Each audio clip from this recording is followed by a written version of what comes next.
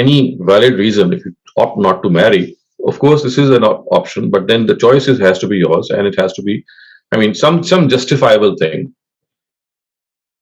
Thank you, Dr. Saleem. Our next question comes from Adil Qureshi. Please go ahead. Ji, Dr. Sahab, I have a series of questions, so I'm sure Mariam will moderate me if needed. So, Adil, do you mind if we take Akram Bhatti first and then we can come back to you and you can continue asking? Sure. Thank you. Akram Bhatti, please go ahead.